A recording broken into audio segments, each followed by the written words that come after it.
Okay, so today we're solving log equations. Now we already know how to solve equations like this, where the little ducky ducks under, the log floats away, we change 16 to 2 to the 4, and then our bases are the same, so we cancel out our bases.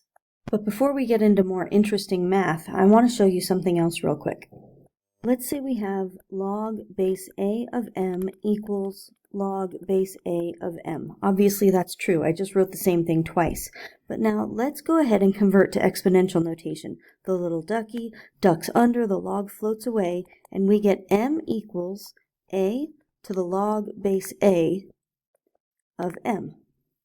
This is telling us is that when you have a base raised to a log of the same base, the answer is going to be whatever the argument of the log is. So for example, 3 to the log base 3 of 8 is just going to be 8. All of this stuff is going to cancel away, and you're just going to end up with the log's argument as the answer. So again, what's 4 to the log base 4 of rad 2? Well, all of this stuff is going to cancel away. You're just going to get rad 2 as your answer. What is 10 to the log 7? Well, remember, when the base isn't there, the base is 10. All of this stuff cancels away. You're just going to end up with 7. Property is really important to know, but there's another version that also comes up that is also really important to know. If I have a to the m equals a to the m, and I convert to logarithmic notation, the ducky ducks under, the log floats back over, I get log base a of a to the m equals m. And what this is saying is that the log of a base, of a matching base to an exponent, is just going to equal the exponent. So for example, log base 5 of 5 to the 9, all of this is just going to cancel away, is going to simply equal 9. Log base 8 of 8 to the 14, all of this is going to cancel away, and you're just going to end up with 14. Showing that exact same problem one more time, but in a slightly different way, you could look at this as the froggy jumps off the loggy. You get 14 times log base 8 of 8. And then what is log base 8 of 8? Well, it equals something. Let me figure that out real quick. Log base 8 of 8 equals something. The ducky ducks under, the log floats away. You get 8 equals 8 to the x. This is 8 to the first.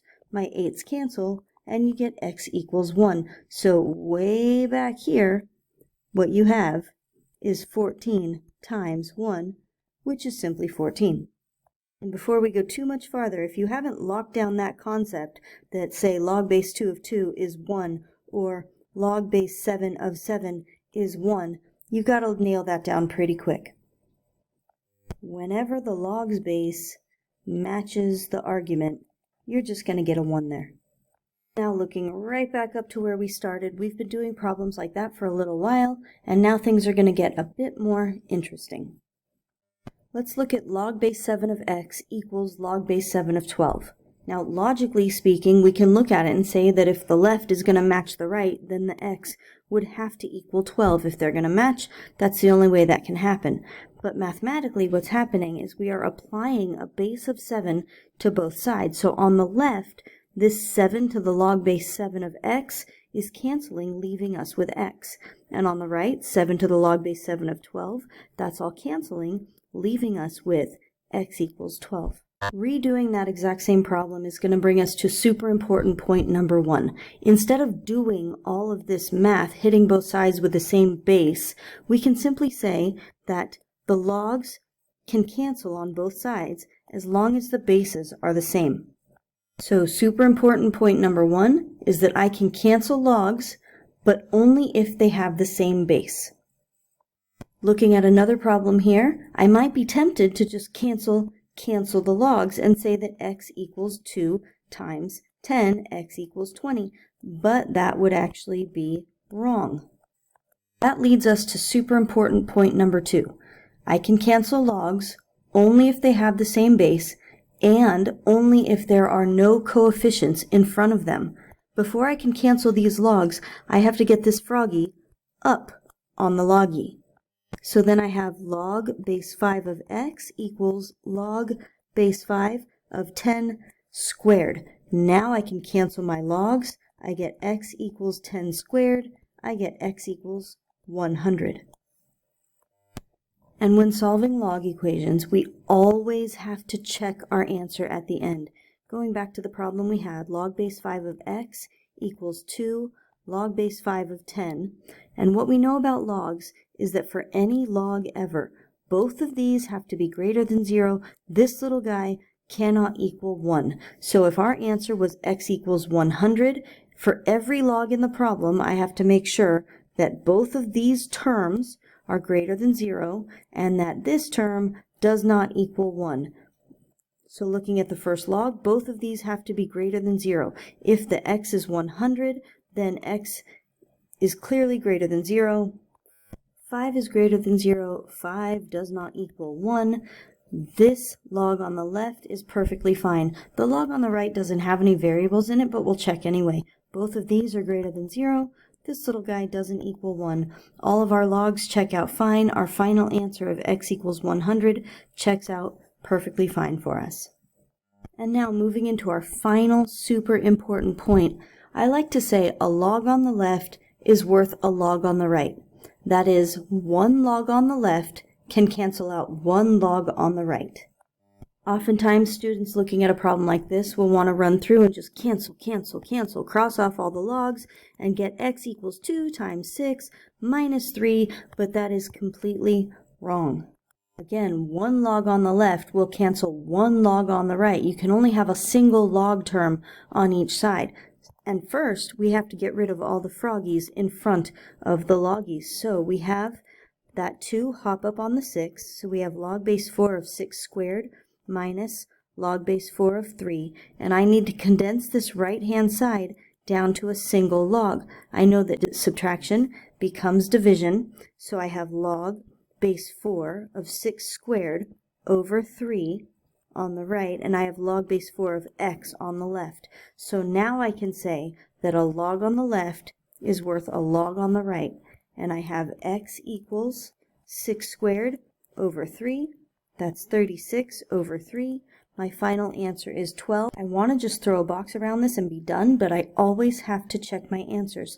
And so I come back, I know that both of these have to be greater than 0, and this little guy cannot equal 1. 4 is greater than 0. 4 doesn't equal 1. 4 is not a problem, but I have to check the actual variable term. And so if x was 12, 12 is greater than 0. That's fine.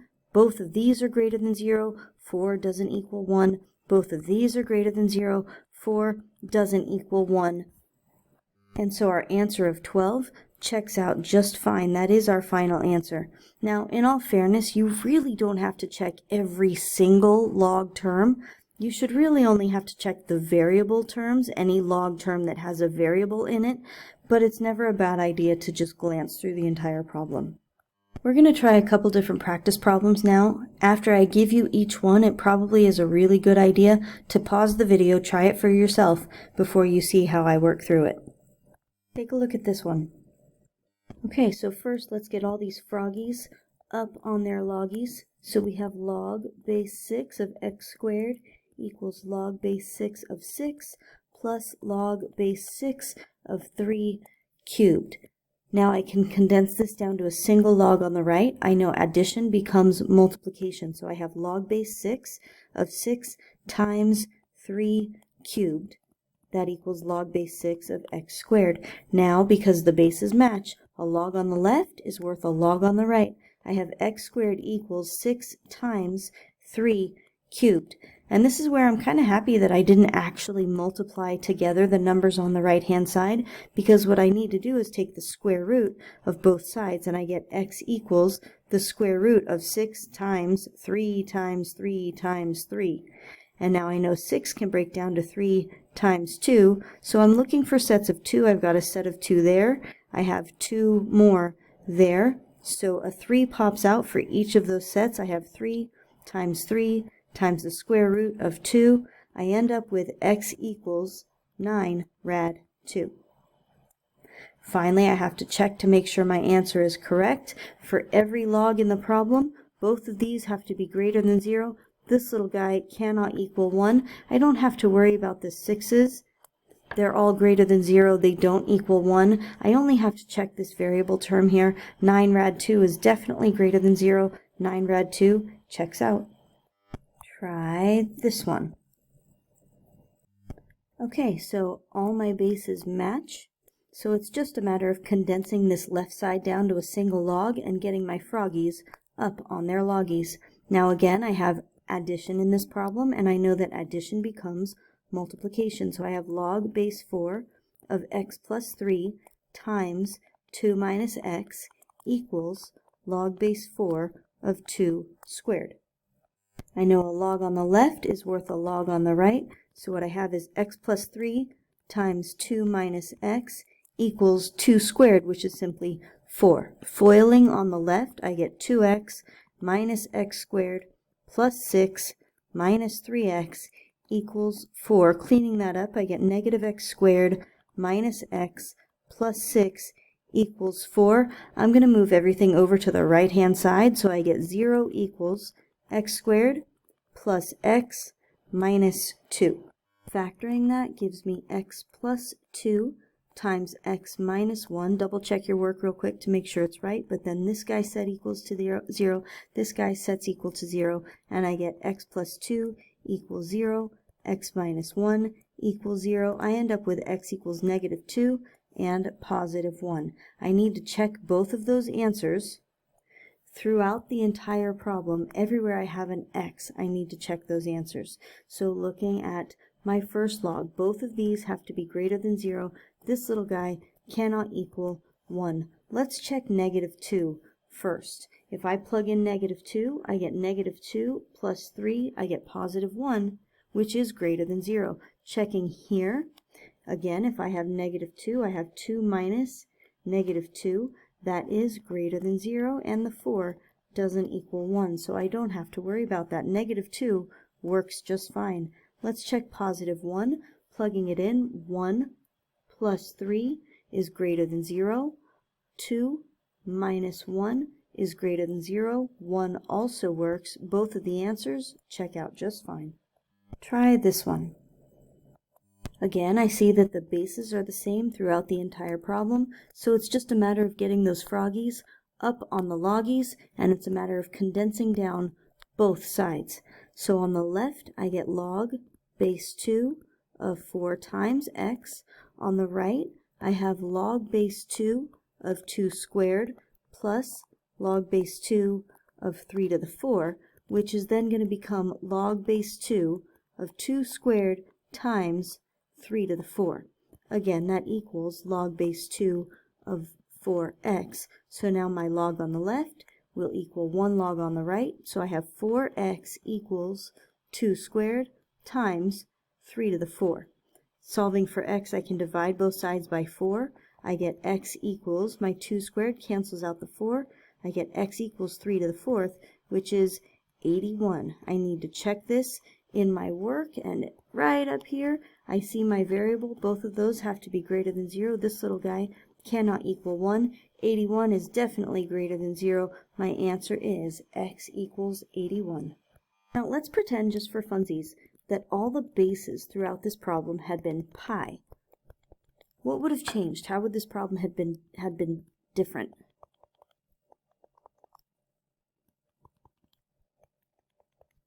Well, our log base pi's would have canceled away, and we would have still ended up with x equals 81.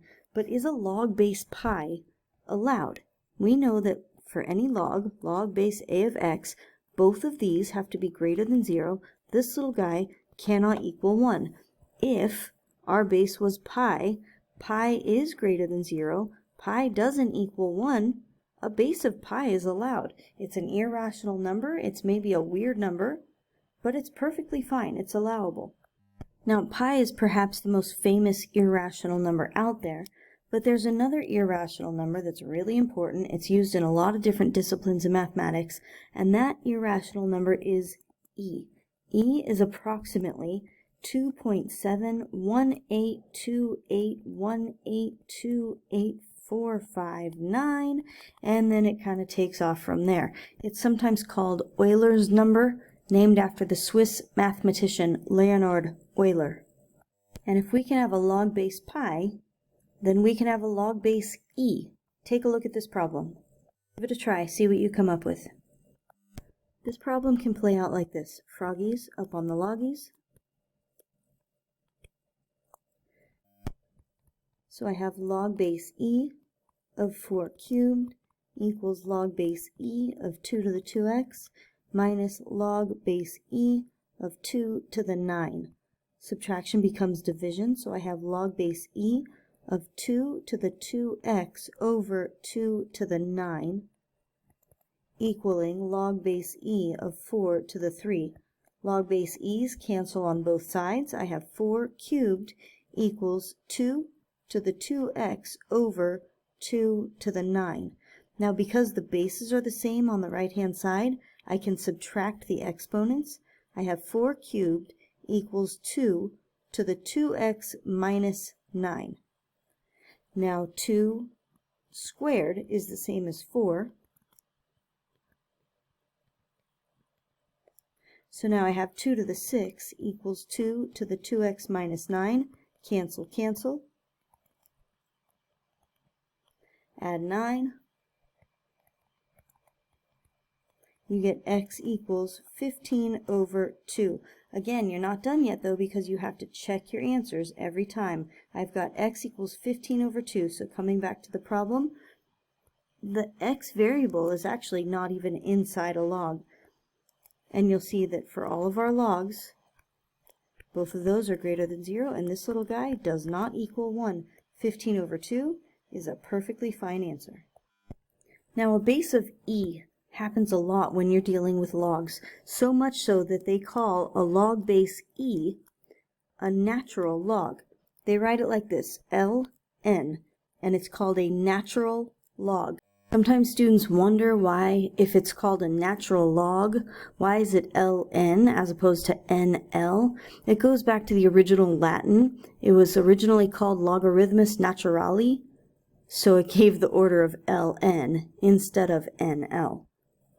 So a natural log x is simply a log base e of x. They are the same thing, and if you see a natural log x, you can simply write a log base e instead, but over time you're going to want to get comfortable with the natural log notation because it occurs a lot. So now try to solve this one. Natural log is just a log base e. I know on the right addition can become multiplication. I've got natural log 7 equals natural log x times x minus 2. A log on the left is worth a log on the right, so I have 7 equals, go ahead and distribute that through, x squared minus 2x. So I have 0 equals x squared minus 2x minus 7. If I try to factor that, it's not going to work, so move on to the quadratic formula. I have x equals negative b plus or minus the square root of b squared minus 4ac all over 2a. So I'm going to have 2 plus or minus rad 4 plus 28 over 2. I've got 2 plus or minus rad 32 over 2. That's going to be 2 plus or minus 4 rad 2 over 2. Factor out the 2. Cancel your 2's. We get 1 plus or minus 2 rad 2. But now running through to check my answer, I know 1 plus 2 rad 2 is a positive number. So looking at the problem, both of these have to be greater than 0. Remember, the base on a natural log is e. I don't have to worry about the base because e is greater than 0. E does not equal 1, but I do have to make sure that x is greater than 0. 1 plus 2 rad 2 is greater than 0. Looking here, both of these are greater than 0. 1 plus 2 rad 2 is a positive number that is bigger than 2, so 1 plus 2 rad 2 works in this second term as well. 1 minus 2 rad 2, though, that's going to be a negative number, so that's going to fail in this first term when we check it out, and so I'm going to disregard the negative answer. My only answer is going to be 1 plus 2 rad 2. Finally now, let's think about the log quick sketch that we learned the other day. Log base 8 of x would have a vertical asymptote. It would be over 1, put a point there. Then it would be over 8, up 1, put a point there. Then you jump and you float away forever and ever and ever like that. So the quick sketch of log base 5 of x, over 1, put a point there, over 5, up 1, put a point there. We jump and then float away forever. Log base 2 of x, over 1, put a point there, over 2, up 1, put a point there, float away. Whee! There we go. So now finally I'm wondering, what is the quick sketch of natural log x? Natural log is simply a log base e of x, and it follows the pattern of any other log quick sketch. Over 1, put a point there, then it's going to be over e, up 1, put a point there. We jump and then float away forever, and that leads us to 3 really important questions. What does the natural log of 1 equal? If I put in 1, I get out 0. Natural log of 1 is 0. What does natural log e equal? You can look at the graph. If you put in e, you get out 1. Natural log of e is 1. And what is natural log of 0? You can look at the graph. If you go over 0, you get a vertical asymptote. Therefore, the natural log of 0 is undefined. These 3 are very, very important natural log values to know. Alright guys, I hope that makes sense. If you have any questions, let me know, and I hope you have a great day.